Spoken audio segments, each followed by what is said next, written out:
Hello everyone, welcome once again on Study fly.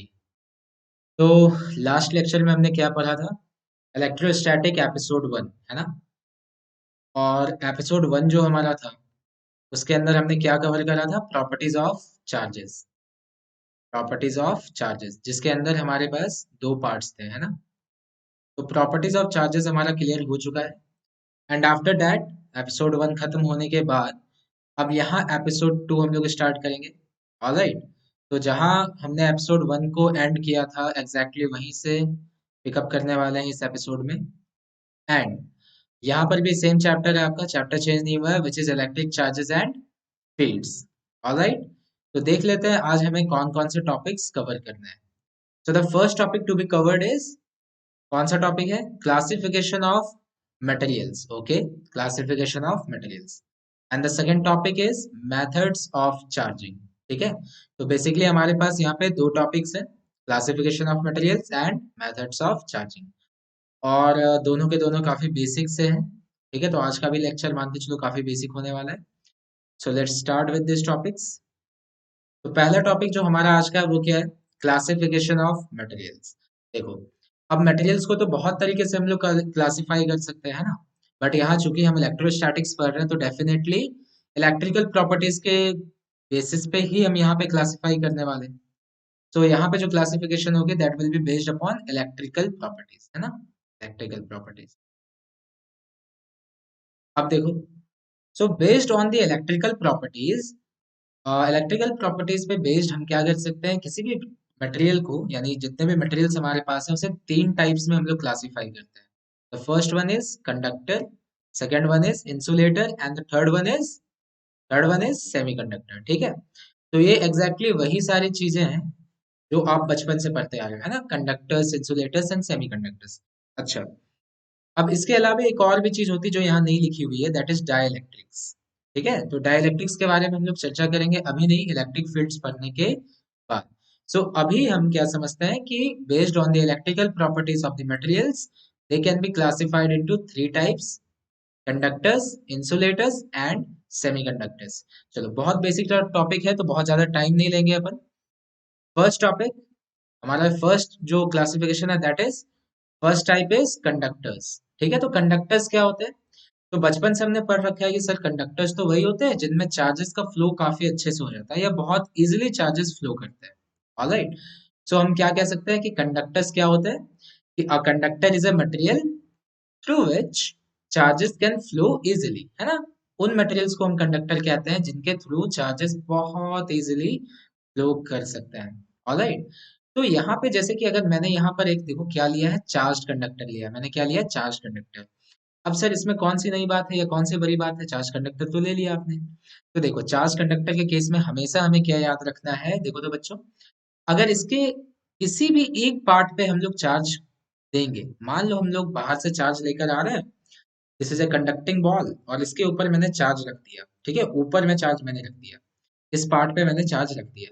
लेकिन इस diagram में देखो तो ये जो चार्ज है ना वो देखो पूरे सरफेस पे इवनली डिस्ट्रीब्यूटेड है, बराबर बराबर डिस्ट्रीब्यूटेड है पूरे सरफेस पे। Why so sir? क्योंकि अभी हमने देखा कि कंडक्टर तो वो मटेरियल्स होते हैं जिनमें चार्ज इजीली फ्लो करता है ना?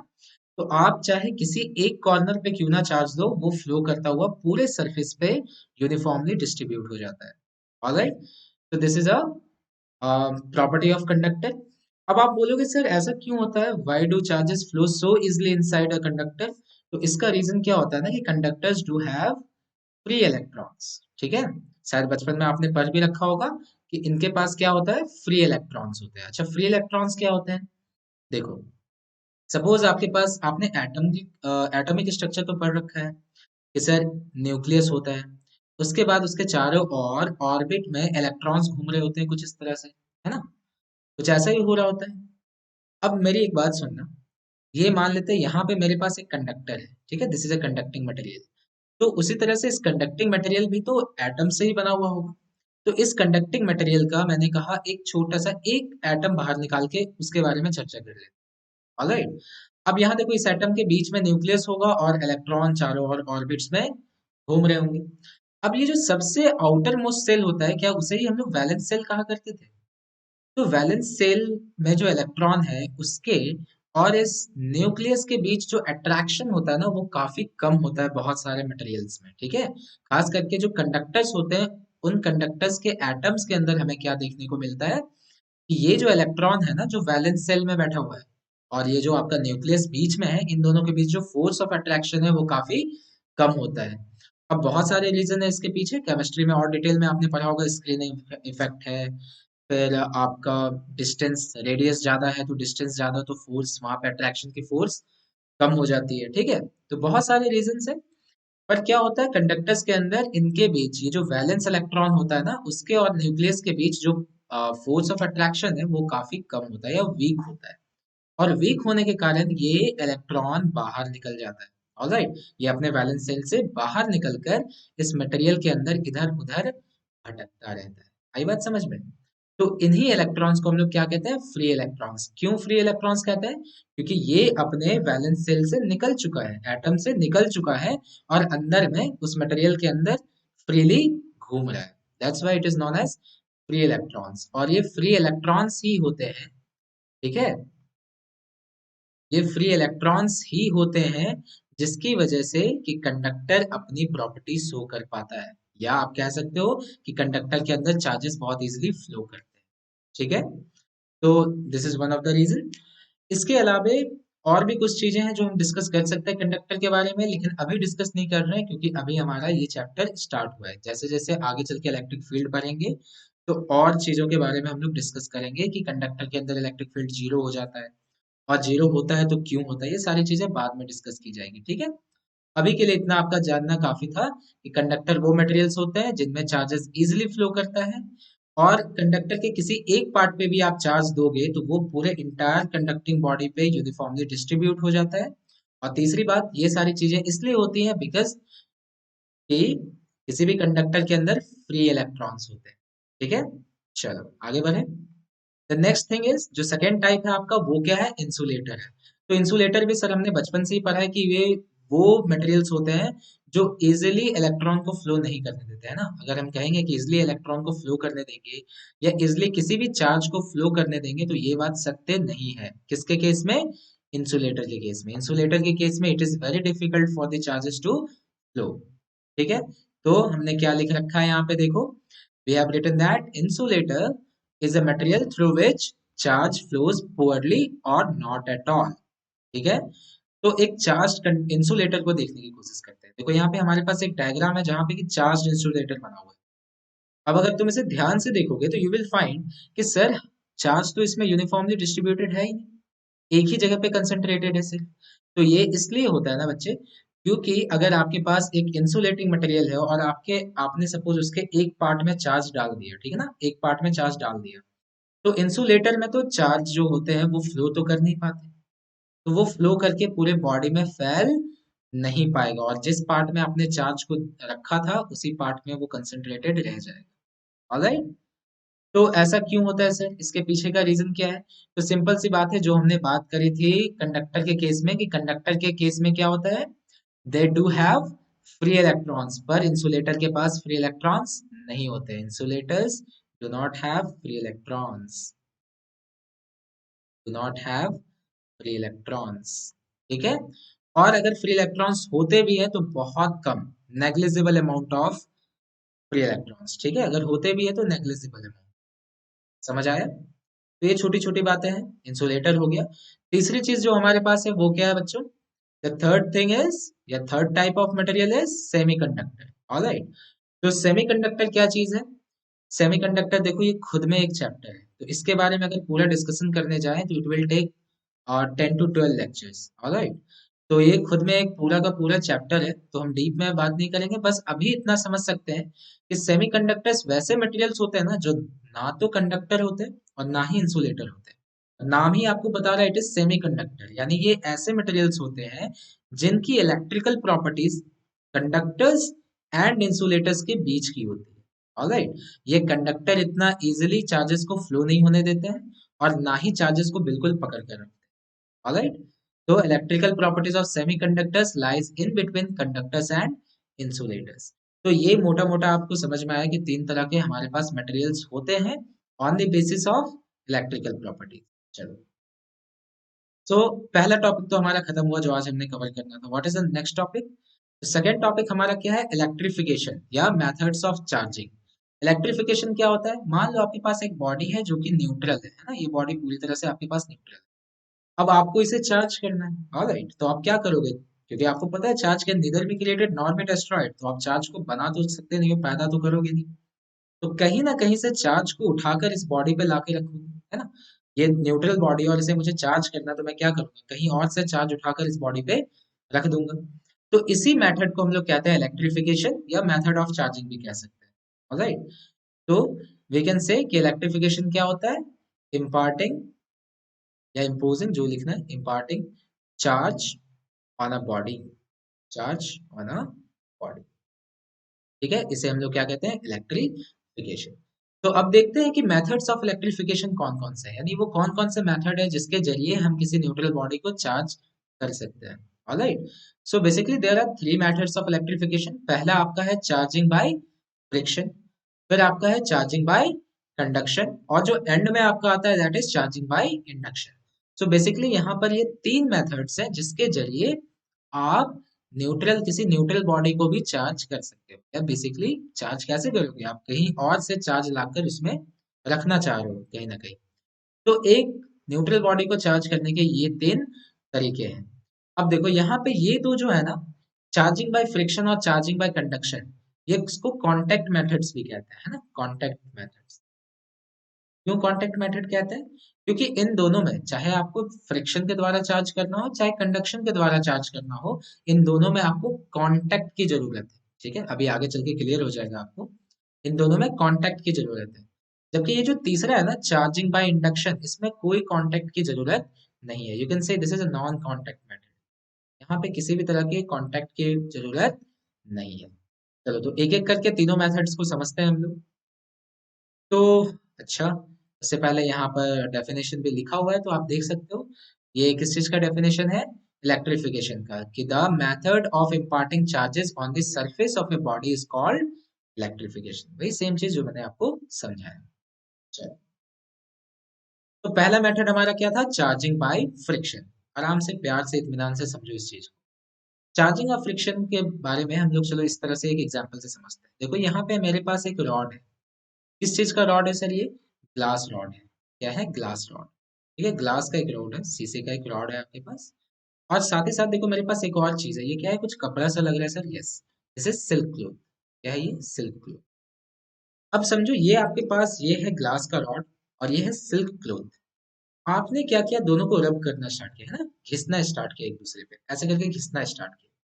तो घिसने की वजह से क्या होता है? जब ग्लास रॉड और सिल्क क्लोथ को रब किया गया, एक दूसरे से घिसा गया ना, तो इट वाज फाउंड दैट कि आपका जो ये ग्लास रॉड है ना, ये क्या करने लगा पता है? ये इलेक्ट्रॉन को लूज करने लगा। Started losing the electrons. ठीक है, तो इन दोनों को जब मैंने टच करा के इस तरह से रब किया, देखो दिख रहा होगा आपको, सिल्क क्लोथ, ग्लास रॉड, दोनों को जब मैंने रब किया तो ग्लास रॉड क्या स्टार्ट हुआ? वहां से इलेक्ट्रॉन लूज करना स्टार्ट हुआ। ठीक है, और सिल्क क्लोथ क्या क्या स्टार्ट हुआ? सिल्क क्लोथ ने गेन करना स्टार्ट किया इलेक्ट्रॉन। ठीक है, इलेक्ट्रॉन को गेन करना स्टार्ट किया। यानी कि बेसिकली देखा जाए तो आपको क्या समझ में आ रहा है? कि इलेक्ट्रॉन ग्लास रॉड से निकलकर सिल्क क्लोथ में जा रहा है ना। इलेक्ट्रॉन यहाँ से निकला, जब दोनों को हमने रब किया तो इलेक्ट्रॉन यहाँ ग्लास रॉड से निकला और सिल्क क्लॉथ में चला गया। ऑलराइट, तो देखो आपको पता है कि जो भी बॉडी इलेक्ट्रॉन को लूज करती है वो कैसा चार्ज डेवलप करती है? Positive, because electron is a negative charge. और नेगेटिव चार्ज अगर चला गया तो पॉजिटिव ज्यादा हो गया ना, पॉजिटिव एक्सेस में हो गया। तो ये ग्लास रॉड पे कैसा चार्ज आ जाएगा? Positive charge. और वही देखो ये जो सिल्क क्लोथ है, इसके पास तो इलेक्ट्रॉन आया है, तो इसके पास एक्सेस में इलेक्ट्रॉन हो गया, और इलेक्ट्रॉन के पास नेगेटिव चार्ज होता है। इसीलिए एक्सेस नेगेटिव चार्ज की वजह से इस सिल्क क्लोथ के ऊपर कैसा चार्ज आ जाएगा? Negative charge. तो ये चार्ज क्यों आया? इसलिए आया क्योंकि आपने ग्लास रॉड और इस सिल्क क्लॉथ को एक दूसरे से रगड़ा था, है ना, रब किया था। रब किया यानी वहां पे फ्रिक्शन एक्ट कर रही थी। आपको पता है जब हम किसी दो चीज को घिसते हैं तो वहां फ्रिक्शन एक्ट करता है। तो इसीलिए ये दोनों चार्ज हो गए। पहले दोनों न्यूट्रल थे पर अब ग्लास रॉड पॉजिटिव है और सिल्क क्लॉथ नेगेटिव है। और ऐसा क्यों है? That is due to friction. इसीलिए इस मेथड को हम कहेंगे चार्जिंग बाय फ्रिक्शन। ठीक है, आई थिंक यहाँ पे किसी को कोई दिक्कत नहीं होगा। ऑलराइट, तो आगे बढ़ते हैं। अब इसमें आगे बढ़ने से पहले देखो कुछ बातें और समझ लेते हैं, थोड़ा डीप में जाके समझते हैं कि सर हमने रगड़ा तो ठीक है, समझ आएगी फ्रिक्शन की वजह से यहाँ से इलेक्ट्रॉन निकल कर इसमें चला गया, पर ऐसा क्यों हुआ सर, अंदर की कहानी क्या है, एटॉमिक लेवल पे आखिर हो क्या रहा है, तो समझना इस बात को। देखो एकदम नॉर्मल सी बात करते हैं। यहाँ न्यूक्लियस एक एटम है, एटम में क्या होता है, न्यूक्लियस होता है, और इलेक्ट्रॉन्स इसके क्या होते हैं, चारों ओर घूम रहे होते हैं, ऐसा ही तो होता है, इलेक्ट्रॉन्स चारों ओर आपके घूम रहे होते हैं। तो मान लो यहाँ पे जिस तरह इलेक्ट्रॉन घूम रहा है ये इस तरह से, ऑलराइट। अब मुझे एक बात बताना है, ये इलेक्ट्रॉन घूमते क्यों रहते हैं, न्यूक्लियस के चारों ओर घूमते क्यों रहते हैं, ये भाग क्यों नहीं जाते बाहर, जा सकते हैं ना बाहर, ये घूमते क्यों है, चक्कर क्यों काटते हैं। तो ये इसलिए चक्कर काटते हैं ना बच्चों, थोड़ा एक बार सोचना पॉज करके, ये इसलिए चक्कर काटते हैं ना एक दूसरे के अराउंड, मतलब ये जो इलेक्ट्रॉन्स है ये चक्कर इसलिए काटते रहते हैं न्यूक्लियस के अराउंड, क्योंकि देखो न्यूक्लियस कैसा चार्ज है, पॉजिटिवली चार्ज है, और इलेक्ट्रॉन्स कैसे हैं, निगेटिवली चार्ज। तो इनके बीच एक फोर्स ऑफ अट्रैक्शन होगा या नहीं, ये पॉजिटिव चार्ज इस नेगेटिव चार्ज को अपनी ओर अट्रैक्ट कर रहा होगा, और इसी अट्रैक्शन की वजह से ये इलेक्ट्रॉन एटम को छोड़कर बाहर नहीं जा पाता है, ऑलराइट। लेकिन सोचो अगर मैं इसे बाहर से एनर्जी दे दूं, है ना, मैं इसे बाहर से एनर्जी दे दूं, इतनी एनर्जी दे दूं कि ये जो बंधन है इसके बीच का, है ना, ये इलेक्ट्रॉन है, इलेक्ट्रॉन को कौन खींच के रखा हुआ है, न्यूक्लियस, इसीलिए वो बाहर नहीं जा पा रहा। लेकिन मैं इलेक्ट्रॉन को इतनी एनर्जी दे दूं कि ये इलेक्ट्रॉन अपने इस बंधन को तोड़ के बाहर निकल जाए, तब तो वो जा ही सकता है ना, तब तो वो बाहर जा सकता है, अगर मैं इतनी एनर्जी उसे दे दूं कि वो इस बंधन से मुक्त हो सकता है। मतलब इतनी एनर्जी दे दूं जितनी एनर्जी से ये न्यूक्लियस, जितनी एनर्जी से इलेक्ट्रॉन को पकड़ के रखा हुआ है, उससे ज्यादा एनर्जी अगर इलेक्ट्रॉन को मैं बाहर से दे दूं, तो वो इलेक्ट्रॉन इस बंधन को तोड़ के बाहर चला जाएगा। आ रही बात समझ में। तो यही फेनोमेना होता है फ्रिक्शन के केस में भी। तो यानी आप समझो कि अगर मैं बाहर से एनर्जी दूंगा इलेक्ट्रॉन को, तो वह इलेक्ट्रॉन न्यूक्लियस की वजह से जो बंधन बना हुआ है उस बंधन को तोड़कर अपने एटम से बाहर चला जाता है, जिसे केमिस्ट्री में कहीं ना कहीं हम लोग आयोनाइजेशन एनर्जी वगैरह कहते हैं, ठीक है। यहाँ पर भी मैं आयोनाइजेशन एनर्जी कहूंगा, ऑलराइट, आयोनाइजेशन एनर्जी ही कहूंगा यहाँ पर भी। पर यहाँ पर आपके पास एक और टर्म आता है, आयोनाइजेशन एनर्जी कहते हैं, ठीक है, कि कम से कम आप कितना एनर्जी दोगे कि ये इलेक्ट्रॉन अपने एटम्स को, अपने एटम के बंधन को तोड़कर बाहर निकल जाएगा, that energy is known as ionization energy. और इसी के साथ एक और टर्म आता है हमारे पास जिसे हम लोग क्या कहते हैं, वर्क फंक्शन, ठीक है, वर्क फंक्शन कहते हैं। देखो वर्क फंक्शन क्या होता है बच्चे, वर्क फंक्शन में क्या होता है ना, कि जैसे मान लो ये इलेक्ट्रॉन अपने एटम से तो बाहर निकल गया, ठीक है, अपने एटम से तो बाहर निकल गया, लेकिन मान लो मेरे पास यहाँ पर एक मटेरियल है, एटम से बाहर निकलकर इलेक्ट्रॉन अंदर घूम रहा है, लेकिन वो सरफेस से बाहर निकलना तो इतना आसान नहीं है ना। मान लो ये पेन है, ठीक है, ये पेन मान लो क्या पेन है ही, इसको, इसके इलेक्ट्रॉन्स के पास इतनी एनर्जी है कि वो अपने एटम से बाहर निकल जाए, तो वो अपने एटम से तो बाहर निकल जाएगा, लेकिन क्या वो इस पेन से बाहर निकल पाएगा, क्या इस लेटिस से बाहर निकल पाएगा, क्या लेटिस से तो बाहर नहीं निकल पाएगा। तो लेटिस से अगर उसे बाहर आना है तो उसके लिए उसे और भी एनर्जी देनी पड़ेगी, है ना, और एनर्जी अगर आप प्रोवाइड करोगे आयनाइजेशन एनर्जी से तो वो एटम से बाहर आया, लेकिन अगर आप चाहते हैं कि वो पूरा मटेरियल से ही बाहर निकल कर आ जाए इलेक्ट्रॉन, तो उसके लिए उसे और एनर्जी की आवश्यकता होगी, और वो एनर्जी का नाम हम क्या देते हैं, वर्क फंक्शन। यानी वर्क फंक्शन को अगर मैं डिफाइन करूं तो मैं ऐसे लिख सकता हूं कि work function is the minimum energy required, is the minimum energy required to extract an electron from a material's surface, from a material's surface। यानी कि किसी भी मटेरियल के सरफेस से, जैसे ये पेन ही है, तो इस पेन के सरफेस से अगर मुझे एक इलेक्ट्रॉन को बाहर निकालना है, ठीक है, समझ में आ रहा है, इस सरफेस से अगर मुझे इलेक्ट्रॉन को बाहर निकालना है तो कम से कम जिस एनर्जी की जरूरत है हमें, that energy is known as work function. I hope कि वर्क फंक्शन आपको क्लियर हुआ होगा। अब देखो वर्क फंक्शन मटेरियल पे डिपेंड करता है, ठीक है, वर्क फंक्शन मटेरियल पे डिपेंड करता है, work function depends upon material, यानी हर एक मटेरियल का वर्क फंक्शन अलग अलग होता है, डिपेंड्स अपॉन मटेरियल। हर एक मटेरियल का वर्क फंक्शन क्या होता है, अलग अलग होता है। जरूरी तो नहीं है कि इस पेन से एक इलेक्ट्रॉन को निकालना जितना आसान है उतना ही आसान मेरे हाथ से इलेक्ट्रॉन को निकालना होगा, जरूरी तो नहीं है। ठीक है, तो इसीलिए मैंने कहा कि हर एक मटेरियल पे डिपेंड करता है कि किसी मटेरियल पे आपका, किसी मटेरियल का वर्क फंक्शन कम होता है, किसी मटेरियल का वर्क फंक्शन ज्यादा होता है। ठीक है, चलो अब मुझे एक बात बताना, मेरे पास दो मटेरियल्स हैं, एक मटेरियल ए है और एक मटेरियल बी है। नाउ टेल मी, अगर मटेरियल ए, ऑलराइट, अगर मटेरियल ए जो मेरे पास है, मटेरियल ए का वर्क फंक्शन डब्ल्यू ए मैंने कहा, और मटेरियल बी का वर्क फंक्शन डब्ल्यू बी मैंने कहा। अब देखो, अगर डब्ल्यू ए जो है वो ग्रेटर है डब्ल्यू बी से, तो इसका मतलब हम लोग क्या समझ सकते हैं? देखो, वर्क फंक्शन दिमाग में बिठा लो कि एक इलेक्ट्रॉन को अगर निकालना है तो उसके लिए कम से कम जितनी एनर्जी लगेगी that is known as work function. अब मुझे बताओ, अगर मुझे ए से एक इलेक्ट्रॉन को निकालना है तो मुझे कितना एनर्जी लगेगा, डब्ल्यू ए, वर्क फंक्शन के बराबर। अगर बी से एक इलेक्ट्रॉन को निकालना है तो मुझे कितना एनर्जी लगेगा, वर्क फंक्शन के बराबर, और बी का वर्क फंक्शन है डब्ल्यू। अब अगर W A is greater than W B है तो इसका मतलब क्या समझ में आ रहा है कि ए से इलेक्ट्रॉन को निकालना मुश्किल है, जबकि बी से इलेक्ट्रॉन को निकालना आसान है, क्योंकि देखो इसे कम एनर्जी चाहिए ना, डब्ल्यू बी तो कम है। तो यानी डब्ल्यू बी कम होने का मतलब कि बी से अगर मुझे एक इलेक्ट्रॉन को निकालना है तो कम एनर्जी में भी निकल जाएगा, जबकि अगर ए से मुझे इलेक्ट्रॉन को निकालना है तो एनर्जी ज्यादा लगेगी। आ रही बात समझ में? तो इसीलिए अगर देखो मैं ए को और बी को, इन दोनों को रगड़ूं, इन दोनों को रब करूं तो क्या होगा, टेल मी, इन दोनों को रब करूं तो क्या होगा? पहली बात, जैसे मैं ए और बी को रब करूंगा, रगड़ूंगा, तो यहाँ पे फ्रिक्शन आएगा। अब आप एक एक्सपेरिमेंट करो छोटा सा, आप दोनों हाथ को साथ में लाओ, ये सपोज ए है और ये बी है, और दोनों को एक दूसरे से रब करो, है ना?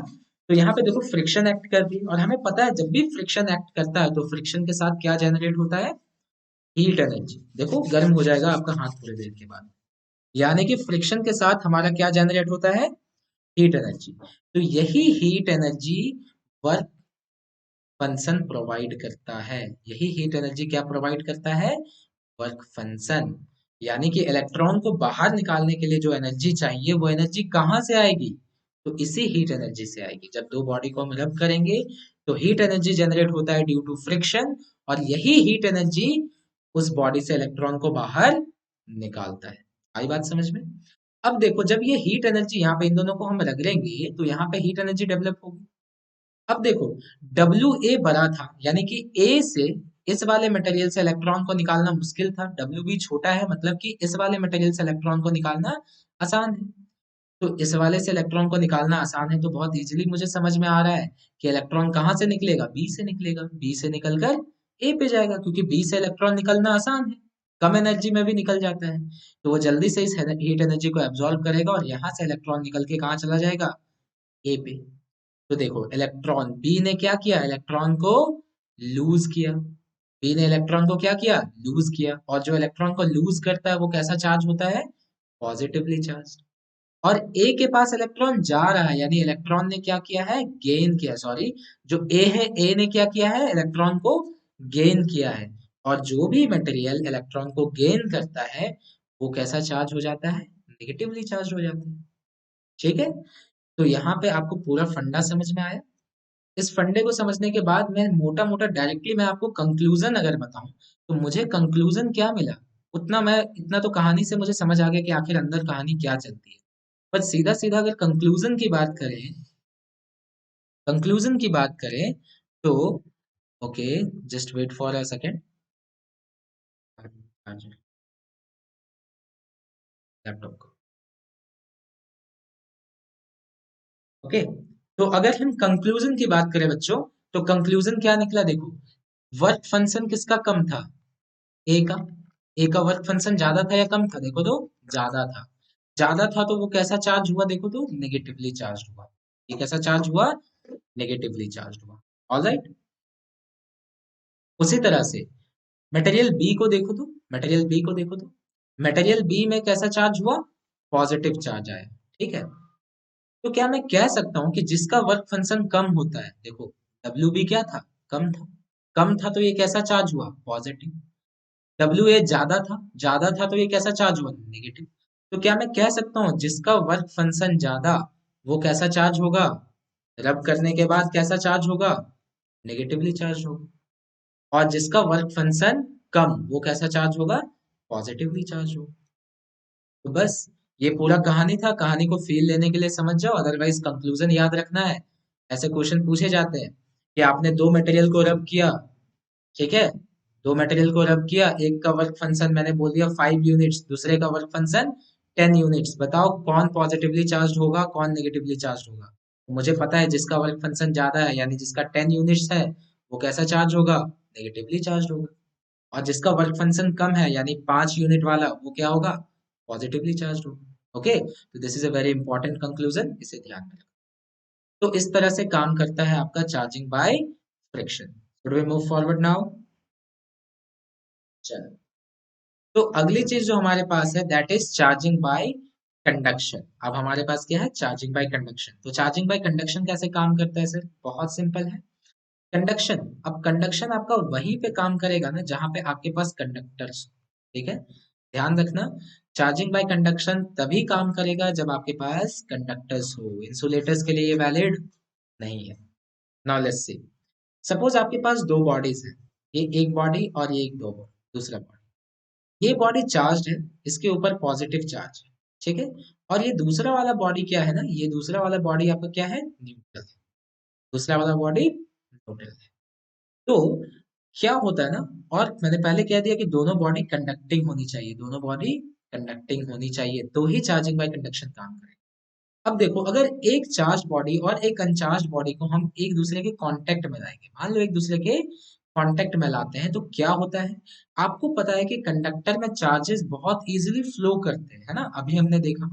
तो इस वजह से क्या होगा, यहां से चार्ज फ्लो करके इस कंडक्टर के ऊपर भी जाने लगेगा, है ना। अगर मैं इसका नाम ए दूं, इसका बी दूं, तो यानी कि ए से निकलकर चार्ज बी की ओर फ्लो करने लगेगा जैसे ही हम इन दोनों कंडक्टर्स को टच कराएंगे। ऑलराइट, तो when a charged and an uncharged conductors are touched together, charge starts flowing from conductor A to conductor B, and this phenomena of charging is known as conduction. समझ में आया? एक charge एक अनचार्ज conductors को जब हम touch कराते हैं तो चार्ज कंडक्टर से चार्जेस फ्लो करने लग जाती हैं अनचार्ज कंडक्टर की ओर, और इसी फेनोमेना को हम कहते हैं चार्जिंग बाय कंडक्शन। बहुत सिंपल चीज है।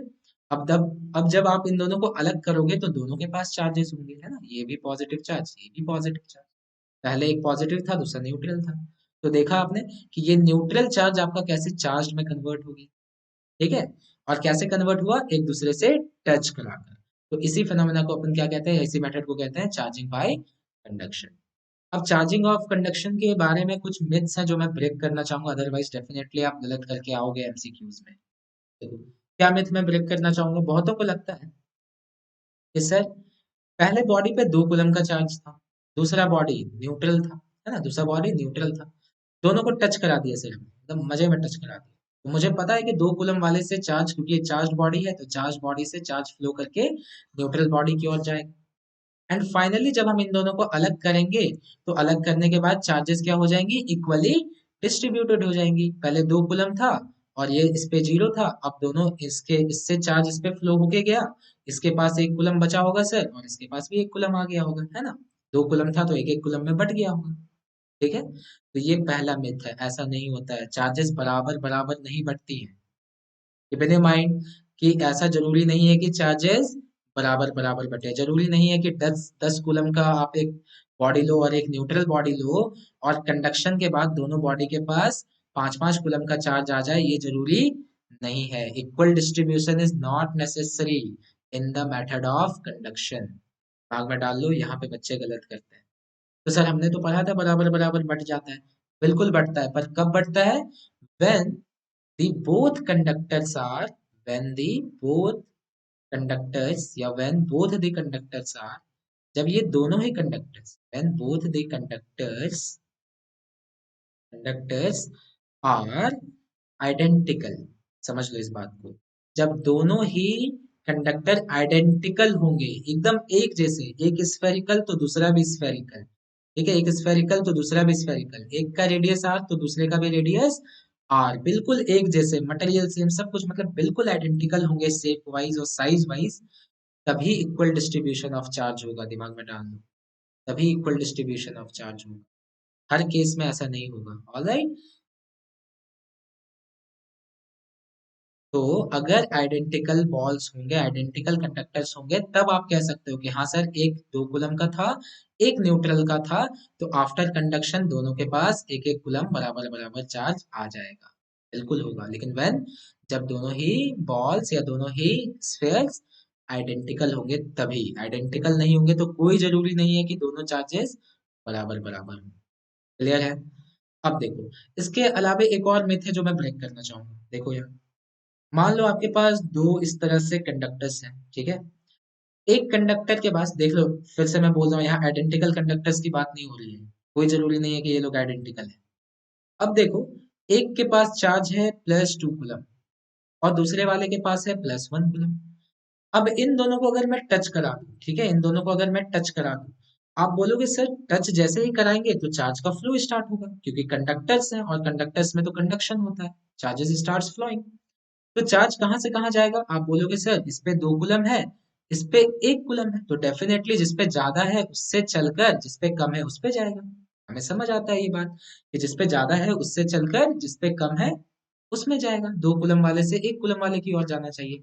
तो अगेन बच्चों, ये आपका गलत कंसेप्शन है, मिसकंसेप्शन है। इसको इस तरह से रॉन्ग करके ओरिजिनल चीजें लिख लो, है ना। असलियत क्या है कि देखो, ये बिल्कुल डिपेंड नहीं करता है कि किस पे ज्यादा चार्ज है और किस पे कम चार्ज है, बल्कि कहाँ से कहाँ चार्ज जाएगा ये डिपेंड करता है किस पे, पोटेंशियल पे। ये डिपेंड करता है इलेक्ट्रिक पोटेंशियल पे। इसके बारे में हम लोग चर्चा करेंगे नेक्स्ट चैप्टर में, ठीक है, इलेक्ट्रिक पोटेंशियल एंड कैपेसिटेंस के अंदर। ठीक है। तो अभी मैं उसके अंदर नहीं जा रहा डीप में, पर आपको दिमाग में बिठा लेना है कि ये जो मिसकंसेप्शन आपका था, ये लगाकर क्वेश्चन गलत करके आपको नहीं आना है। कोई जरूरी नहीं है कि ज्यादा चार्ज वाले से ही कम चार्ज वाले की ओर चार्ज फ्लो करे। ठीक है। तो दोनों मिसकंसेप्शन आप हटा लोगे अपना। पहला कि हमेशा बराबर बराबर चार्ज डिस्ट्रीब्यूट होता है कंडक्शन में, ये जरूरी नहीं है। ये तभी होगा when charges are identical, sorry, when the conductors are identical, एक जैसे होंगे बिल्कुल शेप में और साइज में। और दूसरा ये कि हमेशा जरूरी नहीं है कि चार्ज ज्यादा चार्ज से छोटे चार्ज वाले की ओर जाए। ठीक है। It will depend upon electric potential, जो हमारा अगले चैप्टर का टॉपिक। ओके, चलो आगे बढ़ते हैं। नेक्स्ट थिंग इज, ये पढ़ने के बाद जो अगली चीज हमारे पास है that is charging by induction. ठीक है। तो इंडक्शन में क्या होता है सर? इंडक्शन बहुत जादुई मेथड है। क्यों जादुई मेथड है? क्योंकि यहाँ पे जो चार्ज हम लोग लाते हैं ना, यहाँ जो चार्ज करते हैं हम लोग, ये बिना कांटेक्ट में लाए हो जाता है। देखो, फ्रिक्शन के लिए मुझे ए और बी को रगड़ना पड़ रहा था, कांटेक्ट में लाना पड़ रहा था, हीट एनर्जी जनरेट करना पड़ रहा था। उसी तरह से कंडक्शन के अंदर भी दो कंडक्टर्स को हम लोग टच करा रहे थे, दो चार्जेस का फ्लो हो रहा था। पर इंडक्शन के अंदर ऐसा नहीं है बच्चों। टच कराने की हमें जरूरत ही नहीं, विदाउट टचिंग आपके पास चार्ज का, आई मीन चार्ज का ट्रांसफर, या आप कह सकते हो चार्ज अपीयर हो जाता है किसी बॉडी पे। ऑलराइट। तो देखते हैं इसके अंदर क्या होता है। ये भी बहुत सिंपल सा चीज है। देखो, मान लेते हैं आपके पास दो बॉडी है, ठीक है, एक ये और एक, this is your neutral body, ये आपका न्यूट्रल वाला बॉडी है जिसे मुझे चार्ज करना है, और ये पॉजिटिवली चार्ज बॉडी। तो मैं क्या करूंगा ना, ये जो चार्ज बॉडी है ना, इस चार्ज बॉडी को मैं न्यूट्रल बॉडी के करीब ले आऊंगा। ठीक है, टच नहीं कराऊंगा, सिर्फ करीब ले आऊंगा, पास ले आऊंगा। जैसे ही पास लाऊंगा, आपको एक बात पता है ना कि positive charges attract negative charges. तो ये पॉजिटिव क्या करेगा, इस न्यूट्रल वाले के अंदर, देखो भले ही कोई बॉडी न्यूट्रल हो, पर उसके अंदर इलेक्ट्रॉन्स और प्रोटॉन्स तो है ही ना। तो इलेक्ट्रॉन्स नेगेटिवली चार्ज होता है, तो ये पॉजिटिव क्या करेगा, सारे इलेक्ट्रॉन्स को अपनी ओर अट्रैक्ट करेगा। और इस अट्रैक्शन की वजह से यू विल फाइंड कि इस बॉडी का सारा इलेक्ट्रॉन इस साइड आकर जमा हो। अब इलेक्ट्रॉन यानी नेगेटिव चार्ज इधर आ गया, तो ये दूसरा वाला साइड तो खुद ब खुद पॉजिटिवली चार्ज हो जाएगा ना, है ना। इस साइड से सारे इलेक्ट्रॉन इस साइड आ गए, तो इस साइड क्या बच गया, पॉजिटिव बच गया, है ना। चलो, या आप इसको इस तरह से भी आप समझ सकते हो कि पॉजिटिव क्या करता है, नेगेटिव को अट्रैक्ट करता है, इसीलिए सारे नेगेटिव इसके पास आ गए। और पॉजिटिव पॉजिटिव को क्या करता है, रिपेल करता है, इसीलिए सारे पॉजिटिव इससे दूर चले गए, इस साइड पे चले गए, फार्दर एंड पे। ओके, फार एंड पे चले गए। तो इसके बाद देखो, आप अगर ध्यान से यहाँ पे देखोगे तो आपको देखने को मिलेगा कि पार्शियल चार्ज डेवलप हो गई है यहाँ। है ना। पहले ये बॉडी न्यूट्रल था, पर अगर इसके अब इस हाफ को देखेंगे तो हमें कैसा लगेगा कि ये नेगेटिवली चार्ज है, ये नेगेटिवली चार्ज है। और इस पार्ट को देखेंगे तो ऐसा लगेगा कि ये पॉजिटिवली चार्ज है। ऑलराइट, तो आपको ऐसा दिखेगा कि यहाँ पे आपने चार्जिंग कर दी है without even making the contact. इसे हम कहते हैं चार्जिंग बाय इंडक्शन। अच्छा, यहाँ तो मैंने बिल्कुल आपको बेसिक सा बात बताया। मान लो कि मेरे पास इसका मैं नेक्स्ट केस बताता हूँ कि यहाँ पे तो आपको देखा कि पार्शियल दिख रहा है सर, इसमें कहाँ चार्ज हुआ। भले आधा साइड आप देखोगे तो आप बोलोगे सर आधा में नेगेटिव है आधा में पॉजिटिव है, पर पूरा बॉडी तो अभी भी न्यूट्रल है सर, चार्ज हुआ कहाँ। तो देखो हम चार्ज कैसे कर सकते हैं ना, पूरे बॉडी को चार्ज कैसे कर सकते हैं वो भी बताता हूँ। यहाँ पे आपके पास एक चार्ज बॉडी है, इस पे पॉजिटिवली चार्ज, ठीक है। आपके पास, आप इधर आप क्या कर लो, दो न्यूट्रल बॉडीज ले लो, है ना। आप क्या कर लो, दो न्यूट्रल बॉडीज ले लो, ये दोनों ही न्यूट्रल है, दोनों न्यूट्रल है, ये दोनों न्यूट्रल है। अब मुझे एक बात बताओ, ये पॉजिटिव वाला ये जो चार्ज बॉडी है, जैसे ही मैं इसे इन दोनों के करीब लाऊंगा क्या होगा। पॉजिटिव क्या करता है, नेगेटिव को अट्रैक्ट करता है, तो क्या सारे नेगेटिव इस साइड आ जाएंगे। और पॉजिटिव पॉजिटिव को क्या करता है, रिपेल करता है, तो रिपल्सन की वजह से क्या करेगा, वो सारे पॉजिटिव को दूर भगा देगा, तो सारे पॉजिटिव इस साइड जाके एक्यूमुलेट हो जाएंगे। आ रही बात समझ में। अब क्या करो आप, इन दोनों को अलग कर लो, है ना। इन दोनों को इसे दूर ले जाओ और इन दोनों बॉल्स को, इन दोनों न्यूट्रल बॉडीज जो है, इन दोनों को, इन दोनों कंडक्टर्स को अलग कर लो। तो जैसे ही इन दोनों को आप अलग करोगे तो आपको क्या देखने को मिलेगा कि एक पे सिर्फ नेगेटिव चार्ज है ना, एक पे तो सिर्फ नेगेटिव चार्ज रह गया। देखो सारे पॉजिटिव इसका तो इधर भाग गया, और इस वाले पे सिर्फ नेगेटिव रह गया, और इस वाले पे देखोगे तो सिर्फ क्या रह गया, पॉजिटिव, जो कि आपको क्लियरली दिख भी रहा है डायग्राम, है ना। इस पे तो सिर्फ पॉजिटिव है ना, जैसे आप अलग करोगे तो पॉजिटिव पूरे बॉडी पे फैल जाएगा। तो इस तरह से आपने देखा कि आपने दो न्यूट्रल बॉडी ली थी, और एक चार्ज बॉडी के करीब आने की वजह से एक पर नेगेटिव चार्ज आ गया और दूसरे पे पॉजिटिव चार्ज आ गया। ऑलराइट, तो आपने बिना कांटेक्ट कराए, देखो बिना चार्ज बॉडी से कांटेक्ट कराए आपने चार्ज डेवलप करा दी। So this method is known as charging by induction. एक चीज और आप ध्यान रख सकते हो कि देखो यहाँ पे आपके पास पॉजिटिव चार्ज था, तो पॉजिटिव के पास क्या बनेगा, नेगेटिव, और दूर क्या बनेगा, पॉजिटिव। ऑलराइट, यानी नियरर एंड पे, नियरर एंड पे इंडक्शन के केस में, क्या अगर मैं ऐसा लिखूं तो कोई गलत बात होगा क्या, कि इंडक्शन के केस में नियरर पॉइंट पे, नियरर पॉइंट पे क्या बनता है, अपोजिट चार्ज, क्या बनता है, opposite charge. And farther point पे, फार्दर पॉइंट पे क्या बनता है बताओ, फार्दर पॉइंट पे बनता है सिमिलर चार्ज, है ना, सिमिलर चार्ज, जो कि आपको दिख भी रहा है यहाँ पर। पॉजिटिव लिए तो इससे नजदीक में क्या बना, नेगेटिव, जो कि अपोजिट है, और इससे दूर में फार्दर पॉइंट पे क्या बना, पॉजिटिव, जो कि सिमिलर चार्ज है, positive positive same charge. Alright, तो इस छोटे से कंक्लूजन को भी आप दिमाग में रख सकते हो। देखो बिल्कुल बेसिक से हम लोग चले गए। ऑलराइट, तो ये आपका इंडक्शन का बात हुआ। आगे बढ़ते हैं। इसके बाद जो आपको एक बहुत इंपॉर्टेंट सी चीज देखनी है, दैट इज अर्थिंग या ग्राउंडिंग। ठीक है, अर्थिंग बोल लो चाहे ग्राउंडिंग बोल लो। तो सर ये अर्थिंग या ग्राउंडिंग क्या होता है, ज्यादा डीप में नहीं पढ़ना है, बस इतना समझ लो, ये जो हमारा धरती माता है ना, earth, earth is a sink of charges. Earth is a great sink भी आप कह सकते हो, earth is a great sink of charge, great sink of charges. यानी कि सिंक का मतलब क्या होता है, जहां पर कि आप चार्ज को डंप कर सकते हो, जितना मन चाहे उतना चार्ज डाल दो, अर्थ सारे चार्ज को एब्सॉर्ब कर लेता है। ठीक है, अर्थ जितना भी चार्ज आपको देना है, जो भी एक्सेस चार्ज होता है सबको अर्थ एब्सॉर्ब कर लेता है। ठीक है, अर्थ क्या करता है, earth absorbs all the extra charges, all the extra charges. क्या मतलब हुआ सर इसका, आराम से समझना मेरी बात को। देखो, जैसे कि एक बॉडी है तुम्हारे पास, इस बॉडी पे कैसा चार्ज है, पॉजिटिव, इस बॉडी पे, पूरे बॉडी पे सिर्फ पॉजिटिव चार्ज रखा हो।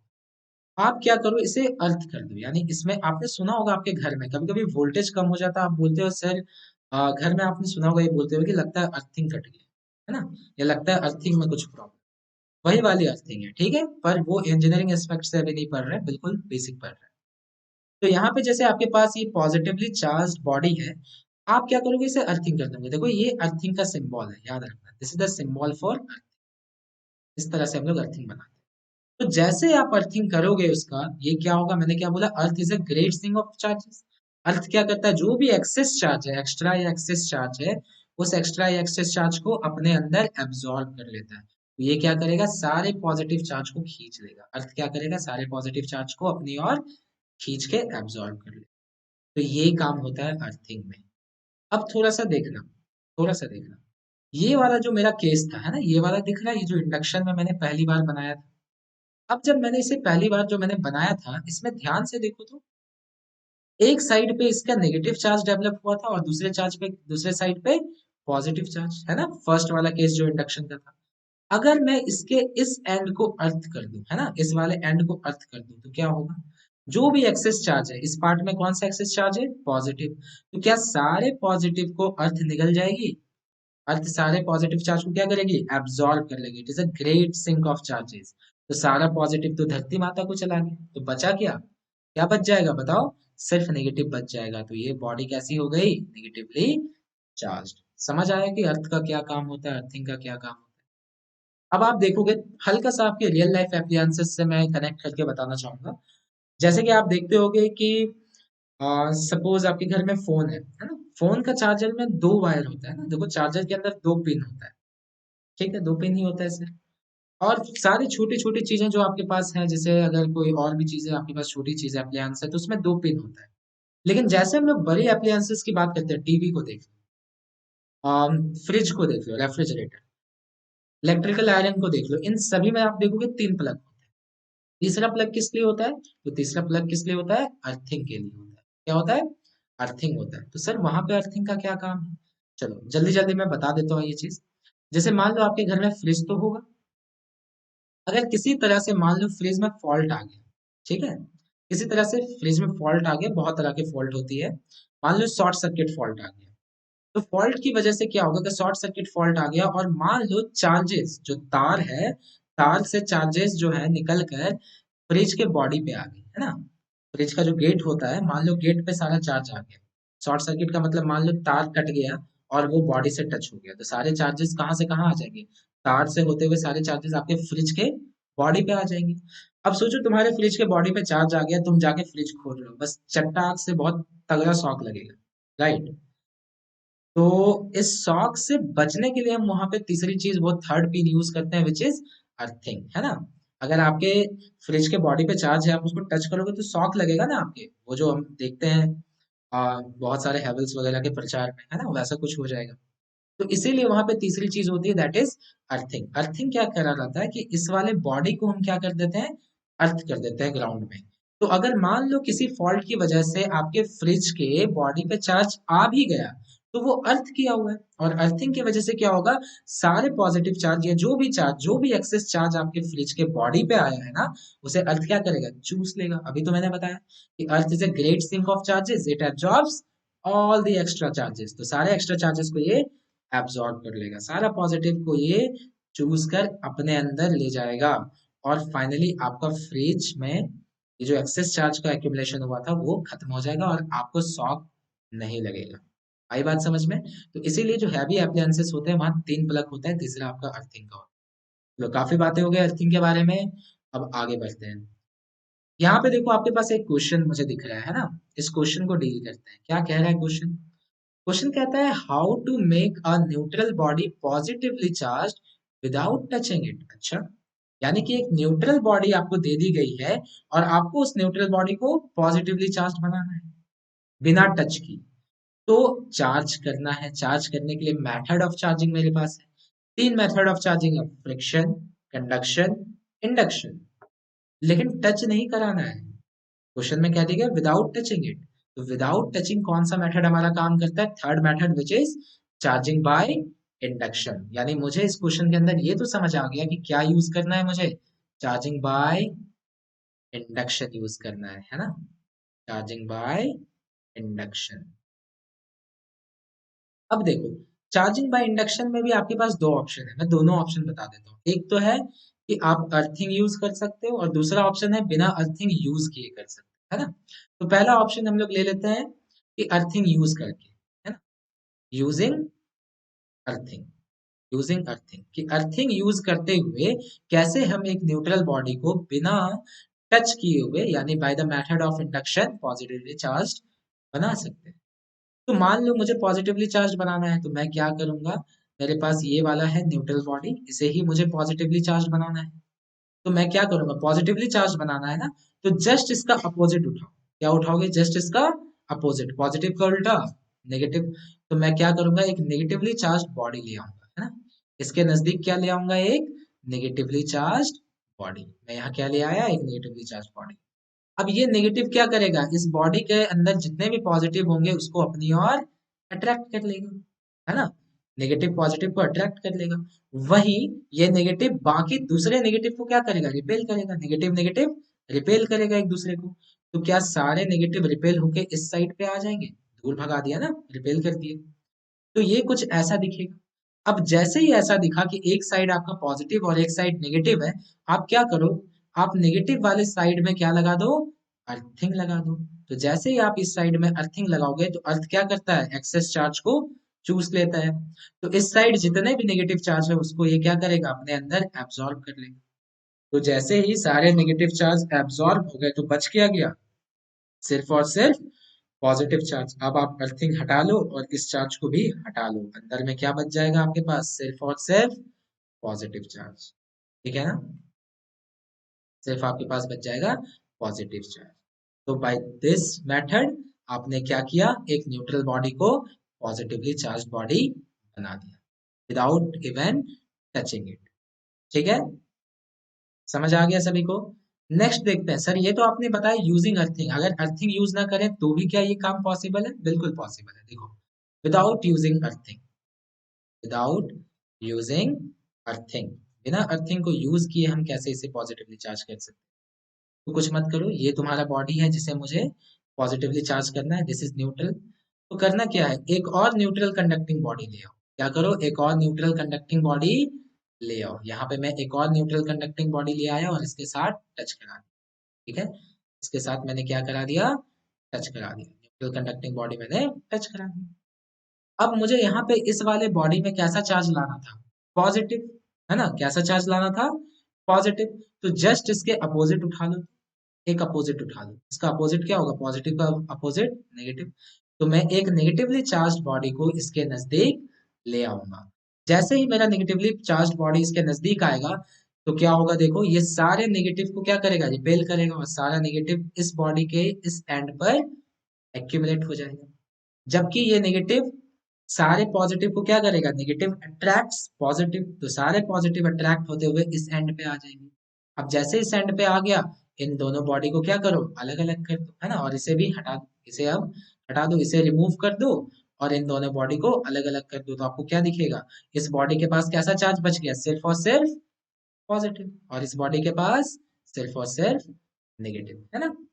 तो देखो, इसी तरह से मैंने क्या किया, इस न्यूट्रल बॉडी को एक पॉजिटिवली चार्ज बॉडी में कन्वर्ट कर दिया विदाउट इवन टचिंग इट।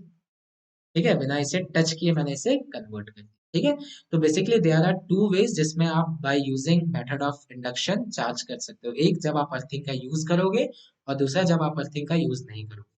लेकिन जब आप अर्थिंग का यूज नहीं करोगे तो आपको दो न्यूट्रल बॉडीज की आवश्यकता हो, है ना। देखो यहाँ पे दो न्यूट्रल बॉडीज की आवश्यकता पड़ी, एक से काम नहीं बना। और अगर एक ही लोगे, अगर एक न्यूट्रल बॉडी ही रखोगे तो उसके लिए आपको अर्थिंग यूज करना पड़ेगा। आई होप कि एकदम बारीकियां आपको समझ में आई है सारे मेथड ऑफ चार्जिंग। ठीक है, चलो, इसी बीच कुछ छोटे छोटे से एमसीक्यूज हैं, उसे जल्दी से कवर अप कर, बिल्कुल बेसिक सा। पहला क्वेश्चन क्या कह रहा है कि when a glass rod is rubbed with silk glass, okay okay, one second, when a glass rod is rubbed with silk cloth, actually यहाँ पे सिल्क क्लॉथ होगा, ठीक है, यहाँ पे सिल्क छूटा हुआ है, क्लॉथ छूट गया तो यहाँ पे होगा सिल्क क्लॉथ, कॉमा। ठीक है, तो when a glass rod is rubbed with a silk cloth, the glass rod loses electron and the silk gains equal amount of electrons. This process is called, तो अभी अभी हमने पढ़ा जो ग्लास रॉड और सिल्क रॉड को हम रब करते हैं और उसकी वजह से जो इलेक्ट्रॉन का गेनिंग और लूजिंग होता है, इस वाले मेथड को हम कौन सा कहते हैं, रगड़ने वाले मेथड को चार्जिंग बाय फ्रिक्शन। तो let us look at the options. ये चार ऑप्शंस है आपके पास और क्लियरली मुझे दिख रहा है option number B charging by friction answer होगा, है ना। तो option number B charging by friction is our correct answer. Let's move forward. Second question क्या है आपके पास? When a charged object is touched to an uncharged object, then charges from the charged object flows to the uncharged object. This process is called as। तो इस question में आपसे क्या पूछा गया कि एक चार्ज्ड ऑब्जेक्ट है और एक अनचार्ज्ड ऑब्जेक्ट है, दोनों को हमने टच कराया। टच कराने से क्या हुआ? चार्ज्ड वाले से चार्ज निकलना स्टार्ट हुआ और कहाँ गया? अनचार्ज्ड वाले पे। तो ये कौन सा प्रोसेस था जहां हम टच कराते थे और चार्ज्ड बॉडी से निकलकर चार्ज फ्लो करता था अनचार्ज्ड बॉडी में? वो कौन सा मेथड था? मेथड ऑफ कंडक्शन, है ना। जहां हम लोग दो कंडक्टर्स को टच कराते थे, एक चार्ज एक अनचार्ज्ड।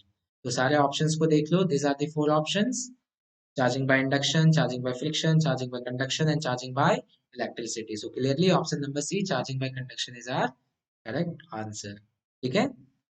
लास्ट क्वेश्चन आज के लिए क्या है आपके पास? देखो, when a positively charged body is brought close to an uncharged body, negative charges of uncharged body gets accumulated on the same side of the charged body. This process is called as। और फिर आपके पास यहाँ पे charge options है। तो clearly इस question में क्या कह रहा है कि जब एक अनचार्ज्ड बॉडी, यानी कि ये आपका जो अनचार्ज्ड या न्यूट्रल बॉडी है, इसके करीब आप किसको लाते हो? एक पॉजिटिवली चार्ज्ड बॉडी को करीब लाने की वजह से अनचार्ज्ड बॉडी में क्या हो रहा है? नेगेटिव चार्ज एक्यूमुलेट हो जा रहा है। नेगेटिव चार्ज एक्यूमुलेट हो जा रहा है इस साइड में। तो ये वाला मेथड कौन सा मेथड था जहां बिना टच कराए हम चार्ज को एक्यूमुलेट करा दे रहे थे? कौन सा मेथड था? चार्जिंग बाय इंडक्शन, जहां बिना टच कराए से पास लाकर, जो कि इस क्वेश्चन में दिया हुआ है ना, ब्रॉड क्लोज। तो हमारा करेक्ट आंसर क्या होना चाहिए? Option number A, that is charging by induction. Alright, समझ में आया? तो काफी बारीकियों से हमने, एक बहुत ही बेसिक सा ये टॉपिक था, इतना लंबा खींचने का भी नहीं है, पर मैंने सोचा कि क्लास 12 के लिए जो बच्चे अभी शुरुआत कर रहे हैं उनको एक एक चीज बताया जाए, ठीक है। और इस तरह से अगर फील करके आप समझोगे तो definitely you will be able to solve questions very fast, ठीक है, और एक्यूरेटली आप सॉल्व कर पाओगे। ऑलराइट। काफी बार ऐसा होता है जेई मेंस के अंदर ऐसे क्वेश्चन देखने को मिलते हैं आपको, जहाँ की, या नीट के अंदर भी, जहाँ एक छोटा सा पॉइंट आप जो डिटेल में नहीं पढ़े होते हो, उसकी वजह से ऊपर ऊपर जब आप पढ़े होते हो आपको लगता है ये टॉपिक तो बहुत आसान है, आप ऊपर से पढ़ जाते हो और छोटी सी गलती कर कर आप नेगेटिव मार्क्स लेकर आ जाते हो, ठीक है। जैसे कि मैंने मिथ बस्टर्स डाला था, वहां पे कंडक्शन के केस में दो मिथ मैंने बस्ट किए थे, तो उसके पीछे भी काफी सारे बच्चे नेगेटिव मार्किंग लेकर आए, ठीक है। लेक्चर को अच्छे से देखो, कोई डाउट रह गया हो तो कमेंट सेक्शन में बताना। ऐप को जाके डाउनलोड करो, क्योंकि वहां पे आपको क्या मिलेगा? नोट्स मिलेगा, क्लास नोट्स, और साथ ही साथ कुछ प्रैक्टिस प्रॉब्लम्स भी मिलेंगे, ठीक है। ओके, तो I hope this lecture was helpful for you. Thank you so much. Goodbye.